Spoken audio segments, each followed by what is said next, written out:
وہ اسلام میں خرابیاں ڈھونڈتے ہیں اور مسلمانوں کو اپنے مذہب سے دور کرنے کی بہت کوشش کرتے ہیں۔ ایک سوال وہ ہمیشہ استعمال کرتے ہیں اور سال ہر سال ہر ممکن موقع پر اسے سامنے لاتے ہیں۔ انشاءاللہ آج ہم اس سوال کا جواب بہت واضح انداز میں دیں گے۔ اب تک مختلف مذاہب کے لوگ ہمارے مدرسے میں آ چکے ہیں۔ ایتھیسٹ آئے، عیسائی آئے، بلکہ اسپیگیٹی مذہب کے ماننے والے بھی آئے۔ ہر طرح کے لوگ آ چکے ہیں۔ انہوں نے اپنے سوالات کے جواب آئے اور چلے گئے۔ ہمیں خود پر بھروسہ نہیں، ہمارا بھروسہ قرآن حکیم اور پڑھی گئی اسلامی کتابوں پر ہے۔ تو وہ کون سی چیز ہے جس پر منافقین برسوں سے بات کر رہے ہیں اور اسلاموفوبز بھی اسے بہت زیادہ دہراتے ہیں؟ چونکہ ہمارے پیغمبر صلی اللہ علیہ وسلم نے کئی شادیاں کی تھیں، لہٰذا وہ انہیں معاذ اللہ ایک عیاش شخص کہتے ہیں۔ ان کے مطابق اگر وہ ایسے نہ ہوتے تو اتنی زیادہ شادیاں نہ کرتے۔ وہ یہ بھی کہتے ہیں کہ اگر اسلام میں زیادہ سے زیادہ 4 عورتوں سے شادی کی اجازت ہے تو پھر پیغمبر صلی اللہ علیہ وسلم نے ایک وقت میں 4 سے زیادہ بیویاں کیوں رکھی؟ سننے میں یہ ایک بہت مشکل سوال لگتا ہے، مگر ایک بات طے ہے کہ یہ ایک توہین آمیز الزام ہے۔ کیسے؟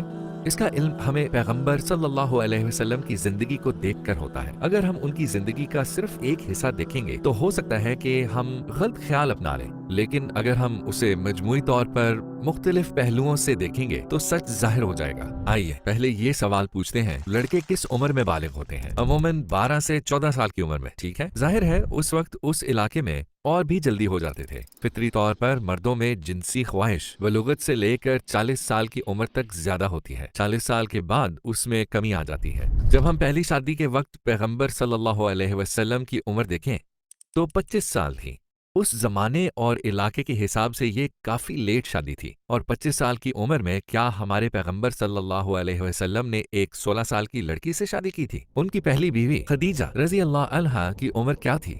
40 سال، اور وہ بیوہ بھی تھی۔ انہوں نے ایسی عورت کو چنا جن کی پہلی شادی ہو چکی تھی اور ان کے 3 بچے بھی تھے، اور نبی صلی اللہ علیہ وسلم کو پیغام بھی خدیجہ رضی اللہ عنہا نے بھیجا تھا۔ آپ صلی اللہ علیہ وسلم کا جمال اور اخلاق مشہور تھا۔ وہ ایک باحیا اور ایماندار شخص تھے۔ کسی نے بھی ان کی زبان سے کبھی جھوٹ نہیں سنا تھا۔ ہر ایک کو ان پر اتنا بھروسہ تھا کہ وہ انہیں الامین یعنی ایماندار کے نام سے پکارتے تھے، یہاں تک کہ ان کے دشمن بھی ان کے پاس بلا جھجک اپنی چیزیں رکھواتے تھے۔ لہٰذا ان کے لیے اپنی مرضی کی کسی لڑکی سے شادی کرنا بہت آسان تھا، مگر انہوں نے ایک ادھیڑ عمر عورت سے شادی کی، حالانکہ وہ عمر کے اس حصے میں تھے جب مرد کی جنسی خواہش بہت زیادہ ہوتی ہے۔ خدیجہ رضی اللہ عنہا کا انتقال 65 سال کی عمر میں ہوا۔ تب تک انہوں نے کسی اور عورت سے شادی نہیں کی، اور اس وقت تک پیغمبر صلی اللہ علیہ وسلم کی عمر 49-50 سال ہو چکی تھی۔ تو اپنی بھرپور جوانی کے 25 سال تک ان کی شادی صرف ایک عورت کے ساتھ رہی۔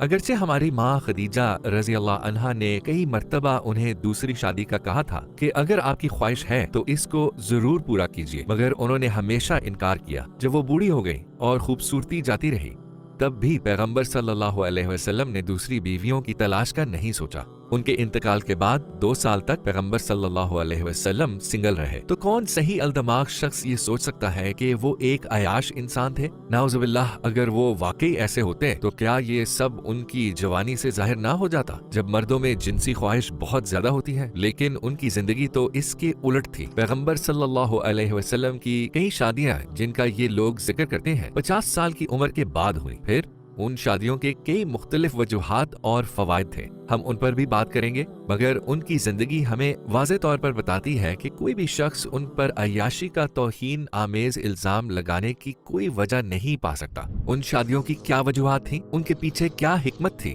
ہم میں بہت سے لوگ وار موویز پسند کرتے ہیں، ہے نا؟ ان موویز میں ہم قبیلوں اور سلطنتوں کے درمیان شادیوں کا رواج دیکھتے ہیں۔ مثلاً اسکاٹ لینڈ کے بادشاہ کی بیٹی انگلینڈ کے بادشاہ سے شادی کر لیتی ہے۔ ایسی بہت سی شادیاں ہوئی ہیں اور تاریخ میں اس کی بے شمار مثالیں ملتی ہیں۔ تو آپ کے خیال میں اس کا کیا مقصد ہوتا ہے؟ اتحاد اس کی ایک اہم وجہ ہے۔ ہمارے پیغمبر صلی اللہ علیہ وسلم نے کچھ ایسے قبیلوں کی عورتوں سے شادی کی جو ان کے دشمن تھے۔ کیا آپ جانتے ہیں ان شادیوں کے بعد کیا ہوا تھا؟ معاشرے کا کوئی لیڈر اپنی بیٹی کی شادی پیغمبر سے کرنے کے بعد کیا وہ اس کے خلاف جنگ کرے گا؟ ہمارے پیغمبر صلی اللہ علیہ وسلم کی شادیوں کے پیچھے ایک حکمت یہ ہے، ریاستی تعلقات، اسٹریٹجک ریلیشنز۔ ہماری ماں جویریہ رضی اللہ عنہا اس کی ایک مثال ہے، اور اگر کوئی دشمنی نہ بھی ہوتی تب بھی اس وقت یہ قبائلی کلچر تھا۔ عموماً مختلف قبیلوں کے ایک دوسرے کے ساتھ خوشگوار اور اچھے تعلقات نہیں ہوتے تھے، وہ ہمیشہ محتاط اور دفاعی حالت میں رہتے تھے، اور چونکہ ہمارے پیغمبر صلی اللہ علیہ وسلم